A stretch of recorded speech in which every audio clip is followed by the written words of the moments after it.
अस्सलाम वालेकुम, कैसे हैं आप सब? उम्मीद है आप सब ठीक होंगे।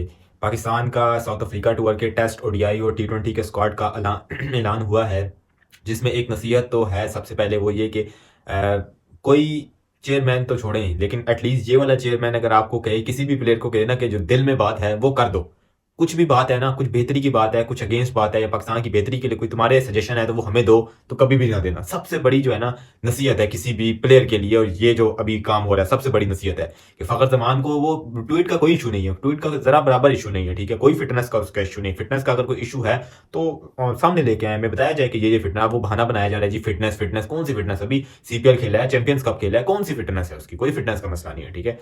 साफ और साफ जो है ना, वो जो मीटिंग हुई थी जिसमें डायरेक्टर इंटरनेशनल को जो बातें सुनाई थी फ़खर ज़मान ने अपने, जो है ना, एनओसी के मतलब कि मैं एनओसी मांगता हूँ, मुझे एनओसी नहीं मिलता, फलाना टमकाना ठीक ठाक सुनाई थी। उस जो कनेक्शन हुई थी ना, उसकी वजह से जो है ना हजम नहीं हुई मोहसिन नकवी साहब को। पर्सनल डिसलाइकिंग लाइकिंग की बातें आप करते हैं, आप ये कहते हैं कि बाबर आजम जो है ना दोस्तियां यारियां खिलाते हैं। बाबर को जो पसंद होते हैं उनको रखता है, जो पसंद नहीं होते, परफॉर्मर होते हैं लेकिन पसंद नहीं होते, उनको बाबर नहीं खिलाता, ठीक है? दोस्तियां यारियां, दोस्तियां यारियां। अभी ये जो मोहसिन नकवी ने किया है, ये क्या है? ये भी तो पर्सनल डिसलाइकिंग है ना अपनी मैं के अंदर, के जी मुझे फ़खर ज़मान ने मेरे से क्यों, मेरी बात पे क्यों ये कर दिया, तो ये मैं ही है ना, ये पर्सनल डिसलाइकिंग। आप तो नहीं बोलेंगे, आप तो मसीह नकवी पे नहीं होगा कि दोस्तियां यारियां निभा रहा है। वो तो सिर्फ बाबर आजम की बारी होती है ना, वो तो चूरन से बाबर की बारी बेचना होता है, क्योंकि वहां से टेंशन मिलती है। आप समझदार हैं, आपको भी पता है कहां से रीच आती है, कहां से टेंशन मिलती है। तो उस टाइम तो आपने टेंशन लेनी होती है, उस टाइम बाबर से, है ना? इस टाइम तो नहीं मिलेगी आपको टेंशन। खैर, स्क्वाड पे आते हैं। फ़खर ज़मान इंक्लूड नहीं किया गया, मुझे नहीं पता क्यों, क्या बोर्ड के प्लान्स में चल रहा है। मतलब पहले भी बता चुका हूं मैं, क्या यहाँ पे फ़खर के स्टैट्स लेके आ जाऊं? लास्ट 3 ओडीआईज में से 2 मैन ऑफ द मैच हैं। न्यूजीलैंड वाले मैच में क्या उसने किया बताऊं कुछ? बांग्लादेश वाले मैच में क्या किया था कुछ बताऊं? सबको पता है। कोई यहाँ स्टैट्स में दिखा दूं, या मैं यहाँ प्रूव नहीं करने वाला कि फ़खर ज़मान कितना बड़ा मैच विनर है। अगर ओडीआई क्रिकेट की बात की जाए तो मैं ओडीआई में बाबर से भी ऊपर रखूंगा फ़खर को। सबसे पहले नंबर पे फ़खर ज़मान आता है, ठीक है? सबसे बड़ा प्लेयर है आपका, सबसे बड़ा मैच विनर है आपका इस टाइम का, तो सबसे बड़ा मैच विनर उसके, मतलब उसके 0.1% तक कोई भी मैच विनर नहीं है आपका, ठीक है? मैं कोई भी हेट नहीं दे रहा साइम अयूब को, मैं कुछ भी नहीं कह रहा अब्दुल्ला शफीक को, लेकिन वो फ़खर ज़मान नहीं बन सकते। अभी साइम अयूब का 2 साल का कैरियर है, ठीक है? वो फ़खर ज़मान नहीं बन सकता जो पिछले 6-7 सालों से खेल रहा है। बेस्ट विशेज है साइम अयूब के लिए और अब्दुल्ला शफीक के लिए। ऐसे नहीं है कि फ़खर ज़मान की जगह पे वो आए हैं तो मैं ये कहूँ कि भाई ये परफॉर्म ना करें, ये कर ले। यार सब एक जैसे हैं, लेकिन आप एटलीस्ट फ़खर ज़मान मतलब निकाल रहे किसको हैं, ये भी तो सोचिए। मतलब अजीब अजीब किस्म की हरकतें होती हैं। दूसरा, हसीबुल्ला जो है ना ओडीआईज के अंदर नहीं है, और उस्मान खान को डाल दिया गया ओडीआईज के अंदर, ठीक है? Format mixing, format mixing, format mixing, हमें आज तक जो है ना इस मसले में फंसे हुए हैं फॉर्मेट मिक्सिंग। उस्मान कहां से आया? टी20, उसको डाल दिया ओडीआई में। हसीबुल्ला कहां से आया? ओडीआई और टेस्ट से। किधर से आया? ओडीआई और टेस्ट से, टी20 से नहीं आया, ठीक है? वो ओडीआई और टेस्ट से आया, डाल उसको टी20 में रहे, वहां एक मैच बाद ड्रॉप। और जो उसका फेवरेट फॉर्मेट है, जो जहां वो उसकी 50+ एवरेज है फर्स्ट क्लास की, उधर उसको इंक्लूड नहीं करे। उस्मान जो कि आया टी20 से, उसको डाल रहे ओडीआई में। उस समझ से भाई, मैं ये नहीं कह रहा कि उस्मान परफॉर्मेंस नहीं दे रहा है या उस्मान अच्छा प्लेयर नहीं है, मैं ऐसी कोई बात नहीं कर रहा, लेकिन जो है ना, जो जिस फॉर्मेट का प्लेयर है उसको उसी में रखें। क्या सूर्य कुमार यादव ओडीआई में परफॉर्मेंस नहीं देता तो उसको टी20 में से निकाल देते हैं, या उसको ओडीआई में रखते हैं टी20 से निकाल देते हैं? या जो उसका हर प्लेयर का एक फॉर्मेट होता है ना, हसीबुल्ला को अपने फॉर्मेट में खिलाएं।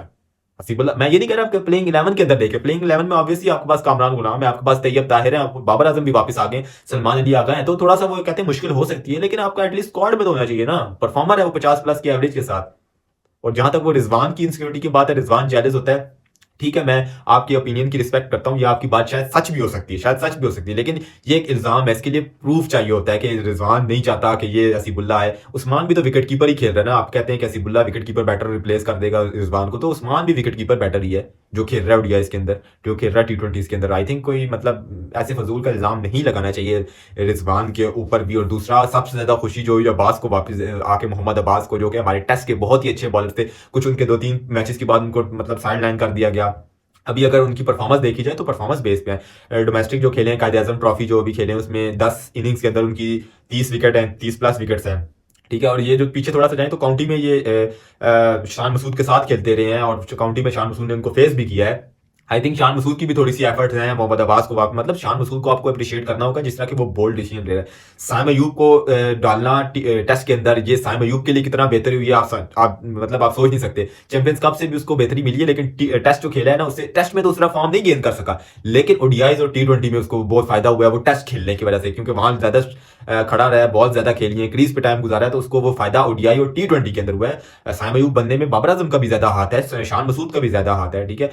और अब्बास की जो काउंटी में भी अच्छी फॉर्म है, यही मैं कहता हूँ कि आप उसको टेस्ट में रखो, आप उसको टेस्ट में कैरी करो, आप शाहीन शाह अफरीदी को ना डालो। शाहीन शाह अफरीदी की 130 स्पीड है, उसको ओडीआई और टी20 खेलने दो। जहां तक रिटायरमेंट की बात है, शाहीन शाह अफरीदी 24-25 साल के, अभी कौन सी रिटायरमेंट होगी, अभी पेस गेन कर लेगा, कोई मसला नहीं है, 2 साल बाद कर लेगा, फिर टी20 टेस्ट में वापस आ जाएगा अपनी जगह को। अब्बास तो इतनी लंबी क्रिकेट नहीं खेल सकेगा, कोई 3-4 साल ही आप कह सकते हो, ज्यादा से ज्यादा 5-6 साल कह सकते हो। तो आगे रिप्लेस शाहीन ने ही करना है ना उसको। तो जो खुरम खेलेगा, नसीम खेलेगा और इसके अंडर खेलेगा, और तो मतलब अब्बास के अंडर खेलेंगे, तो उनको एक्सपीरियंस है ना अब्बास को, तो वो एक्सपीरियंस गेन करेंगे और वो बेहतरी आपकी टेस्ट क्रिकेट में आएगी। क्योंकि आप बॉलिंग में स्ट्रगल कर रहे हैं हम, क्योंकि बैटिंग तो हम फिर कदरे बेहतर कर लेते हैं, लेकिन हम टेस्ट क्रिकेट में बॉलिंग में स्ट्रगल करें, तो अब्बास जो एक्सपीरियंस उनके आने से काफी फायदा होगा। दूसरा, जो साजिद खान को इंक्लूड नहीं किया गया और नुमान को इंक्लूड कर दिया, कि दोनों एक तरह की आप कहेंगे जी साजिद खान ने ज्यादा परफॉर्म किया है तो नुमान को क्यों डाल दिया, ठीक है। तो साजिद खान जी हो गया, मतलब सोशल मीडिया पे वावेला बच गया, ठीक है। साजिद खान ने परफॉर्मेंस दी है, तो लेकिन आपने कंडीशंस को देखना है कि हम जिधर जा रहे हैं वहां कंडीशंस क्या है। साउथ अफ्रीका में पिचेस जो है वो ज्यादातर फास्ट बॉलर को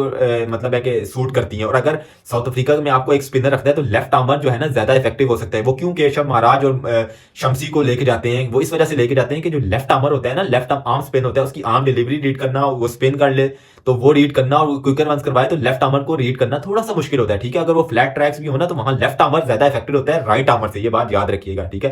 राइट आर्मर के पास इतनी ज्यादा वेरिएशन नहीं होती, लेकिन लेफ्ट आर्मर को राइटी बैटर खेलने में बहुत स्ट्रगल होती है, क्योंकि मोस्टली राइटी बैटर्स होते हैं ना, तो लेफ्ट आर्मर अगर स्पिनर हो तो राइटी को स्ट्रगल होती है। इसलिए नुमान को लेके गए हैं, वो थोड़ा सा कामयाब हो सकता है, ठीक है, क्योंकि वो लेफ्टी है, ठीक है, वो इसलिए कामयाब हो सकता है। शमसी है, लेफ्ट आर्म चिनमन है, या लेफ्ट आर्म लेग स्पिनर कह लो, तो आप फैसल अकरम को और उसको लेके गया सुफियान को, तो वो अच्छे साबित हो सकते हैं। अभी अगर यहाँ साजिद से परफॉर्मेंस नहीं होती, क्योंकि वो पिच असिस्ट नहीं करती, उसको पिच हेल्प नहीं मिलती, तो वहां आपने उसको आगे से निकाल देना, आपने कहना था निकालो निकालो उसको बाहर निकालो, इसकी तो जगह ही नहीं बनती, इसको तो निकालो, इसलिए उसको रेस्ट दिया, बहुत अच्छी बात है। नुमान यहाँ खेलेगा, अगर इस सीरीज आएगी स्पिनिंग ट्रैक्स पे, आगे वेस्ट इंडीज के साथ सीरीज होगी होम, तो आप उसको ले आना वापस, कोई मसला नहीं है यार। स्क्वाड तो ठीक था, आसिफुल्लाह नहीं मतलब नहीं थे, उसके बाद वसीम जूनियर का कहा जा रहा है वो इंजरी से अभी रिकवरी कर रहे हैं, वो अभी तो नहीं हो सकते। दूसरा हारिस, मतलब मैं हमेशा से कहता हूं कि मैं अगर पाकिस्तानी टैलेंट की बात करूं तो पहले नंबर पे साइम अयूब, दूसरे नंबर पे हारिस, ठीक है, दूसरे नंबर पे हारिस जिस तरह की क्रिकेट खेल रहा है, इसके बाद भी मैं कहता हूं दूसरे नंबर, लेकिन उसकी करंट फॉर्म नहीं है, वो बहुत ही ब्रेनलेस क्रिकेट खेल रहा है। मैंने खुद उसको बैक किया था वर्ल्ड कप में, अभी उसकी बिल्कुल भी फॉर्म नहीं है, उसको डोमेस्टिक का खाने दें, डोमेस्टिक के बाद ही वो कुछ होगा। अरफात मिनाज को इंक्लूड, देखिए मेरे ख्याल से उसको अगर आपने नहीं मतलब आगे कैरी करना था तो आप उसको पहले ही रिलीज कर देते। आपने ऑस्ट्रेलिया टूर में नहीं खिलाया, अभी तीसरे टी20 में खिला रहे हो, ठीक है, अच्छी बात है, लेकिन आपने इसको मतलब डोमेस्टिक खेलने देते, कायद-ए-आज़म ट्रॉफी खेलने देते, आपने क्यों स्क्वाड में रखा था उसको। वो लेफ्ट आर्मर जो है ना अच्छा इफेक्टिव हो सकता है, लेकिन आपने सुफियान हकीम को भी डाल दिया, तो आपने एक ही स्पिनर एक दिन एक मैच में खिला सकते हो, तो ठीक है। सुफियान परफॉर्म कर रहे हैं, तो इरफात जो नहीं है स्क्वाड में, तो इरफात डोमेस्टिक खेले, और नेक्स्ट टाइम इरफात जब मिरान मुमताज रिप्लेस कर लें, ठीक है। मेरा बस मतलब ये नहीं कह रहा था कि मैं टीम में लेके, और मैंने एक पोस्ट भी की थी, मेरा कहने का मतलब मकसद ये था कि अगर आपने उसको खिलाना नहीं था तो आपने उसको साथ कैरी क्यों किया, आप उसको डोमेस्टिक में जाने देते, आजाद करते, वो डोमेस्टिक खेलता। तो कैरी करने का मैं कह रहा था, कैरी क्यों कर रहे हो जब उसको खिला नहीं रहे हो, तो उसको कायद-ए-आज़म ट्रॉफी में खैर बाकी तो बैलेंस स्क्वाड है। बाबर आजम ऑब्वियसली बाबर आजम वापस आएंगे, मैंने आपको कहा था कि कोई भी बैटर जो बाबर आजम को रिप्लेस करे, वो एक टेस्ट के अंदर 2 इनिंग्स के अंदर, दोनों इनिंग्स में 300 भी बनाए, तो अगले मैच में बाबर आजम खेलेगा, तो Babar Azam can not be replace by anyone. तो बाबर आजम ऑब्वियसली स्क्वाड में वापस आए हैं, बाकी तो बैलेंस स्क्वाड है और अच्छी बैटिंग साइड है। तैयब ताहिर वापस आए हैं, तैयब ताहिर को ओडीआईज में बहुत अच्छी बैटिंग कर रहे हैं, उनको मतलब एक प्रमोट करना चाहिए, चौथे या पांचवें पे खेलना, चौथे पे तो रिजवान हो गए, पांचवें पे तो एटलीस्ट पांचवें पे होना चाहिए।